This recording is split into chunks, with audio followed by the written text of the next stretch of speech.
One dress forced millions of women to soil themselves in silence.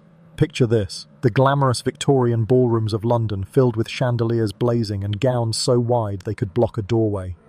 Behind the silk and lace, however, was a nightmare no one dared speak of. These dresses weren't just fashion, they were cages. Cages so enormous and complicated that women sometimes went days without removing them. But here's the disturbing part. When nature called, there was no polite excuse, no privacy, no escape. Sometimes they relieved themselves where they stood, inside contraptions hidden beneath their skirts. Devices so humiliating and unhygienic they caused infections, fainting, even death. Imagine trying to dance, flirt, and maintain perfect grace while urine or worse collected in a pouch tied to your thigh. How is this even possible? How could an entire society force half its population to suffer such degrading, dangerous routines while pretending everything was elegant? Stay with me, because in the next 30 minutes we'll uncover the awful truth about Victorian toilets, the bizarre contraptions women used under their gowns, and the deadly consequences of beauty and modesty gone too far. But this nightmare didn't start there. It began in a place so innocent no one saw the horror coming. To understand how Victorian women ended up trapped in dresses so cumbersome they sometimes had to relieve themselves inside them, we need to step back to 19th century Britain, a world of breathtaking contrasts. London in the mid-1800s was a city of wealth and filth, glittering palaces standing only streets away from overflowing cesspools. Gas lamps lit the avenues where horse-drawn carriages rattled, their wheels spattering mud mixed with animal waste. The Thames itself had become a dark ribbon of sewage, so foul that even Parliament once had to suspend sessions because of the unbearable stench. Yet amid this chaos, society clung desperately to an idea of refinement, elegance, and control. Nowhere was this obsession more visible than in women's fashion. Victorian gowns were marvels of engineering as much as clothing. With crinolines, bustles, and layers of silk, a single dress could weigh more than 15 pounds and stretch over 6 feet wide. They were designed not for comfort, but for spectacle, living sculptures that proclaimed a family's wealth and a woman's supposed virtue. But here's the cruel irony. The very gowns meant to display purity and refinement left women with almost no practical way to perform the most basic human act, using the toilet. Modesty was the supreme law of the Victorian woman. Even the word toilet was often considered indecent. Euphemisms like necessary, closet, or retiring room were whispered in place of blunt honesty. For many respectable women, even mentioning bodily functions risked scandal. Now imagine trying to excuse yourself from a dinner hosted by nobility while wearing a gown so massive it couldn't fit through narrow corridors or down a servant's stairwell. Even if you could reach the chamber pot, removing layers of corsetry and petticoats could take half an hour and required help from a maid. Privacy, in other words, was impossible. Let's place ourselves in the shoes of a young debutante. Let's call her Clara Whitmore. Clara grew up in a wealthy London townhouse, raised to believe that elegance was survival. Every morning, her maid laced her into a corset so tight she could barely breathe, then stacked petticoats and hoops until her silhouette became a bell-shaped cage. From the outside, she looked like the perfect Victorian lady, but inside she was learning a truth whispered among women and never spoken. Aloud. Once the dress was on, your body was no longer your own. If you needed relief during a ball, you might be forced to use a device strapped between your legs, something called a lady's convenience or portable urinal. It was humiliating. It was dangerous, but it was considered normal. Doctors of the time noticed troubling symptoms in women of high society: frequent fainting, infections, even kidney damage. Yet these illnesses were often dismissed as female hysteria, a vague diagnosis that blamed women's weakness instead of their suffering. A few sharp observers raised alarms. Writers and reformers like Florence Nightingale and sanitary engineer Edwin Chadwick documented the connection between poor hygiene and disease. But few dared link this issue to women's fashion directly, because criticizing the dress meant criticizing the very symbol of Victorian morality. Still, there were whispers. Some women collapsed at balls after holding their bladder too long. Others suffered infections after using crude, portable contraptions made of tin or leather, hidden under their skirts. And every so often, a scandalous story leaked into gossip columns about women who soiled themselves during church services or royal events. But here's where things get even stranger. Hidden in private diaries and medical journals are references to an invention most people today have never heard of. A device so bizarre, so humiliating, that many historians refuse to discuss it. It was marketed as a way for women to relieve themselves discreetly during society functions without leaving the room. How did it work? Why was it so dangerous? And why has history tried to erase it? To fully grasp the nightmare, consider the setting where all this unfolded. Picture a Victorian ballroom, gilded ceilings, string quartets, couples gliding across polished floors. Now imagine that beneath those shimmery gowns, half the women in the room were silently wrestling with bladder pain, strapped into contraptions that might spill at any moment. Or think of a long railway journey across Britain. Men could step outside to smoke, drink, or use rough station toilets, but women in crinolines were trapped in their compartments for hours, often resorting to bottles or bags hidden beneath their skirts. These humiliations weren't accidents. They were the natural result of a society that prized appearances over reality, modesty over health, and silence over truth. Imagine being Clara Whitmore, dancing at her first royal ball, knowing she might soil herself before the night ended. Imagine being a maid tasked with secretly emptying a pouch of urine strapped to your mistress's leg. Imagine the shame of infection or odor, while still being forced to smile and curtsy as if nothing was wrong. Each of these small humiliations planted seeds of suffering that grew into something far darker. The world saw beauty and grace. Behind closed doors, women endured humiliation, illness, and danger. But the worst was yet to come. Because once Victorian society found a way to systematize this hidden cruelty, it became a silent epidemic that affected millions. Hit subscribe if you want to see how this innocent beginning turns into history's darkest nightmare. And tell me, do you think you would have recognized the evil early? What happened next should have been a warning to everyone. Victorian society was built on silence. People did not speak of sex, childbirth, or bathroom needs, and yet, in private, these very topics defined daily existence. Nowhere was this contradiction more visible than in the cruel dance between fashion and biology. The first whispers of trouble came from the grand events that defined upper-class life. Imagine a candlelit ballroom in 1856, hundreds of guests gathered beneath glittering chandeliers. The women's skirts were so wide they filled the room like floating ships. But one night, as a young woman curtsied to her host, she suddenly collapsed. Witnesses described her face turning pale, her body trembling. Doctors rushed forward, assuming she'd fainted from a tight corset, but the truth, she had been holding her bladder for nearly 10 hours. When her body could no longer endure, she collapsed in agony, and humiliation followed when attendants discovered the mess hidden beneath her skirts. No one dared speak of it openly, but gossip travelled fast. And though society laughed it off as female weakness, it was a warning sign that fashion was pushing women's bodies to the breaking point. Rail travel was the pride of the age. For men, it meant adventure. For women, it meant entrapment.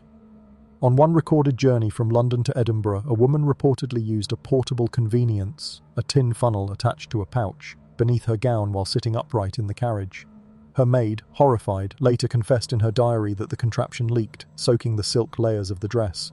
The humiliation was silent but devastating. The lady refused to be seen in public for weeks afterward. Yet this wasn't an isolated case. Newspapers of the time occasionally hinted at ladies' accidents on the rails, though never in explicit detail. Behind the euphemisms was a harsh truth. Travel for women was a gauntlet of fear and embarrassment. Even queens were not immune. Court rumours whispered that ladies in waiting sometimes carried cloth pouches known as urinals strapped to their thighs during long ceremonies. Servants were tasked with secretly disposing of them afterward. One courtier later recalled the stench that sometimes lingered in the halls after hours-long banquets. He never dared say the word urine, but his memoir spoke cryptically of unpleasant vapours clinging to the air from beneath the lady's go. WNS. It was a secret everyone pretended not to notice. By the 1860s, inventors spotted a market. Advertisements began to appear, discreetly of course, for devices marketed as ladies' travelling necessaries. These ranged from porcelain cups with rubber tubing to leather bags strapped between the thighs. They were sold in hushed tones at apothecaries or through coded mail-order catalogues. A woman might request a personal article for delicate health and be handed a contraption designed not to heal but to humiliate. But these devices had serious flaws. They leaked, they caused rashes and infections, and they were nearly impossible to clean discreetly. Some women suffered urinary tract infections so severe that doctors mistakenly believed they were venereal diseases. Still, because discussing the truth was unthinkable, the suffering continued behind a veil of silence. Maidservants were the hidden witnesses to this nightmare. They were the ones who helped lace the gowns, who cleaned the stained linens, who carried away the foul-smelling pouches. In some cases, they were even forced to kneel beneath their mistress's skirts during a ball, discreetly holding a porcelain chamber in place while the lady relieved herself standing up. Imagine the humiliation, for mistress and servant alike. Yet it became a whispered routine in many wealthy households. Outwardly, the Victorian lady was the picture of grace. She glided across rooms, never breaking composure, never admitting to the human needs her body demanded. But behind the scenes, her reality was soaked in secrecy, pain and shame, and society enabled it. Men congratulated themselves on women's modesty, without ever asking how that modesty was maintained. Medical journals documented women's fainting spells but rarely connected them to urinary retention or infection. The culture preferred mystery over truth. Perhaps the darkest turning point came in 1863 when a London hospital quietly recorded the death of a 22-year-old woman from sepsis. The cause? A bladder infection gone untreated, worsened by repeated use of a foul portable urinal device. But the official record did not name the device. Instead, it blamed hysteria and nervous disposition. In other words, the system covered it up. The young woman's death was erased by euphemism, her suffering hidden to preserve the illusion of Victorian decency. And this wasn't the only case. Diaries and letters hint at dozens of similar tragedies, women sickened, weakened, or even killed by infections directly linked to the bizarre toilet practices their clothing forced upon them. Each decade, the gowns grew more elaborate. The crinolines of the 1850s expanded into bustles by the 1870s, creating even stranger shapes that made traditional toilets nearly impossible. In response, the contraptions grew more extreme. One invention used a leather tube leading into a small flask strapped at the calf. Another resembled a miniature chamber pot that fit between the thighs, its contents sloshing with every movement. Each new solution only created more problems. Women suffered not only physically but psychologically, haunted by the constant fear of odor, leakage, or discovery. When scandals broke, society scrambled to bury them. Newspapers that hinted at accidents were censored or softened. Families paid servants hush money. Doctors disguised the causes of death with vague diagnoses. The Victorian obsession with appearances made it impossible to confront the truth. But the rumours spread anyway, and each rumour carried the same chilling hue. End of tune. The gowns weren't just fashion, they were prisons. But everything we've seen so far was just practice. The fainting, the leaks, the infections, these were the opening notes of a symphony of suffering. The real horror was about to begin, because soon, this silent humiliation became systematized. It moved from isolated accidents to a normalized system of suffering, an epidemic that touched millions. From this point on, there was no humanity left, only pure evil. By the 1870s, Victorian fashion had reached its most extreme. Dresses ballooned into bizarre architectural shapes, bustles jutting like scaffolds, skirts so wide they brushed doorframes. The clothing wasn't just heavy, it was restrictive, locking women's bodies into rigid postures, and beneath it all, a horrifying new normal had taken hold. What began as improvised solutions, maids holding chamber pots, women strapping on makeshift pouches, soon evolved into an organized industry. Manufacturers began producing ladies' conveniences at scale. Entire catalogues quietly offered porcelain funnels, leather tubes, and metal flasks disguised as perfume bottles. Doctors even endorsed them as necessary sanitary arrangements for the modern woman, never acknowledging the risks. Suddenly, it wasn't just the elite suffering these contraptions. Middle-class women began using them too. The system had grown from scattered humiliation into a silent epidemic. This new solution spread everywhere. Railway stations sold traveling necessaries to anxious women before long journeys. Department stores marketed them as symbols of refinement, because a lady who never excused herself was considered more dignified. Schools for girls sometimes required students to practice walking in bustles while balancing hidden pouches, conditioning them for their future roles. Within a decade, millions of women across Britain and Europe were livitauds. With these humiliations daily, some of the devices were grotesque. Porcelain urinal shaped to fit under the skirts, with a spout that drained into a flask strapped to the calf. The flask often leaked. A rubber tubing system that funneled waste into a leather pouch at the hip. If the tubing bent or twisted, the system overflowed. A cloth portable commode, a padded cushion with a hole and hidden bag that women wore while sitting, forcing them to soil themselves in silence. These contraptions weren't luxuries, they were cages disguised as solutions. One chilling case appeared in a private letter from 1874. A newlywed bride fainted during her reception. Family members later admitted she had been too terrified to excuse herself during the hours-long ceremony, wearing a gown so rigid it took 3 maids to remove. Instead, she relied on a hidden pouch. It ruptured during the first dance, soaking the floor. Ashamed, she withdrew from society, never attending another ball. Her humiliation was buried in whispers, but her suffering was real. Middle-class and working women weren't spared.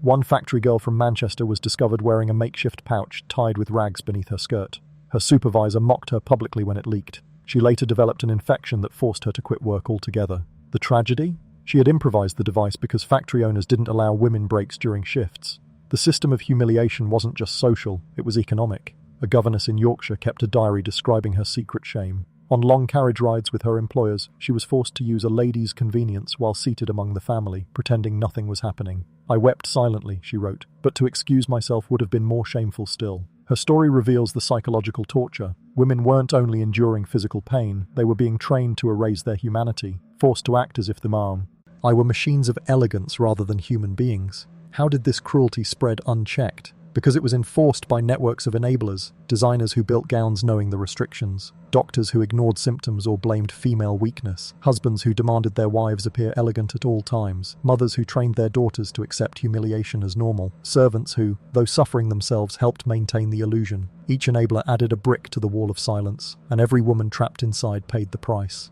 There were attempts to resist, A few reformers pushed for rational dress, simpler clothing that allowed freedom of movement. Some women tried bloomers or loose gowns, but they were mocked mercilessly. Newspapers ridiculed mannish women who abandoned crinolines. Society shamed them back into conformity. Even Queen Victoria dismissed the movement, calling bloomers indecent. With such powerful opposition, the rebellion collapsed. As the 1870s gave way to the 1880s, the crisis deepened. 1878, a cluster of infections was reported in a London hospital, traced to poorly cleaned urinals. 1881, at least 2 deaths were quietly recorded from sepsis linked to bladder complications. 1884, reports of fainting fits at railway stations became so common they earned a euphemism, the traveller's weakness. Year after year, the problem grew, normalised by silence. The nightmare wasn't confined to Britain. Across Europe and even in America, the same pattern appeared. French salons buzzed with gossip about les commodités cachées. American department stores sold travelling devices to ladies boarding trains west. The empire of humiliation had gone global. Why did women endure this? Because society had weaponized modesty. To admit suffering was shameful. To speak of bodily needs was vulgar. Silence became survival. Psychologists today would call it internalized oppression, a system where victims police themselves. Victorian women became complicit in their own suffering, forced to choose between dignity and health. Most chose silence. Each woman believed she was alone. Each thought her shame unique. But in reality, millions were enduring the same humiliation, hidden behind lace and silk. The silence was the system, and once silence became the norm, the system grew unstoppable. If you think you've heard the worst of it, I need to warn you. What comes next will change how you see humanity forever, because there came a moment, a single horrifying turning point, when this silent humiliation crossed into something much darker, a moment when the world could no longer pretend everything was fine, and that moment shattered every boundary between civilization and savagery. Then came the moment that shattered every boundary between civilization and savagery. For decades, Victorian society had managed to keep the nightmare hidden, burying accidents under euphemisms, disguising deaths as female weakness, but silence can only hold so long. In the mid-1880s, the system cracked wide open. It happened at one of London's grandest venues, a royal charity ball attended by the highest families in the empire. Hundreds of women in gowns, shaped like inverted chandeliers, glided through the halls. The evening was a display of wealth and power, until disaster struck. A young aristocratic woman collapsed mid-dance. Witnesses at first assumed she had fainted from the